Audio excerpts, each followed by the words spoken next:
The weight of pure potash alum which contains 6.4 gram oxygen is. तो potash alum का formula ये है, तो इसका मोलर मास 948 ग्राम है।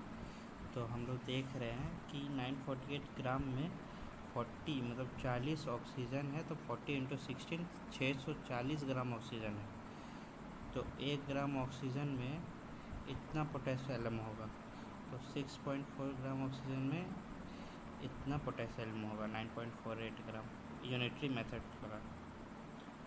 Question number 7. The Kohinoor diamond was the largest diamond ever found. How many moles of carbon were present in it if it weighed 330 carat? 1 carat का इतना 200 mg, 1 carat का इतना है तो 3300 कैरेट का इतना ग्राम होगा, ऐसे का मिलीग्राम होगा। तो ऐसे 1000 से डिवाइड कर दिए तो ग्राम में आ गया। तो मोल ऑफ कार्बन कितना हो जाएगा? तो इतना मास है तो 12 से डिवाइड कर दिए तो मोल आ गया, तो आया 55 मोल। 55 मोल है कार्बन कोहिनूर में। Calculate volume of H2 kept at STP if given has many H atom। यहाँ पे 3 है। तो मोलर मास ऑफ H3PO4 आया 98 और यहाँ पे हमको दिया हुआ है 98 ग्राम, तो मोल आ गया 1 मोल। तो एक मोल में 3 मोल हाइड्रोजन है। तो अब हमको वॉल्यूम निकालना है।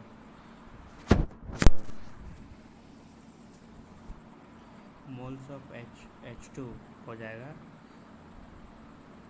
वॉल्यूम बाय 22.7 और एक H में 2 है, एक H2 में 2 हाइड्रोजन है और ये 3 मोल है, तो आ जाएगा वॉल्यूम इससे 34.05 लीटर।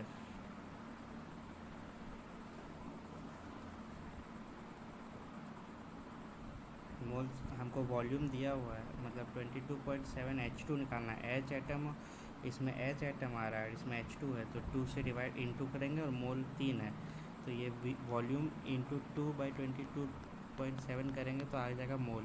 तो 3 मोल इक्वल दिया हुआ है, तो आ जाएगा volume. 80 gram of SOx gas occupies 14 litre 2 ATM 273 kelvin. The value of X is. तो हम लोग फार्मूला जानते हैं गैस फ्लो से, PV equal to nRT, n आ गया PV bye RT।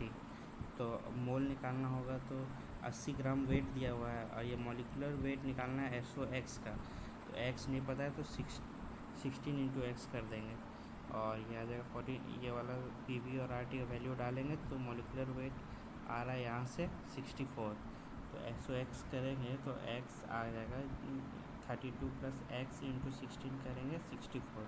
Molecular weight 64 आया है, तो x आ गया 2, तो यहाँ पे वैल्यू ऑफ x है 2, SO2 है, मतलब ये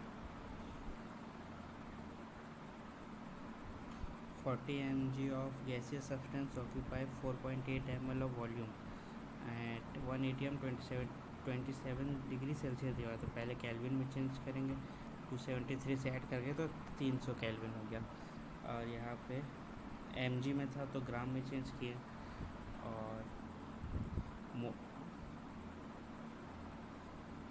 40 mg of gaseous substance H2, ये वॉल्यूम ml दिया हुआ था और 40 ग्राम ये ml में दिया हुआ था, तो लीटर में बनाए, ग्राम में दिया हुआ था तो मतलब मिलीग्राम में दिया हुआ था तो ग्राम में किए, और ये रहा 0.82 R का वैल्यू और टेम्परेचर 300।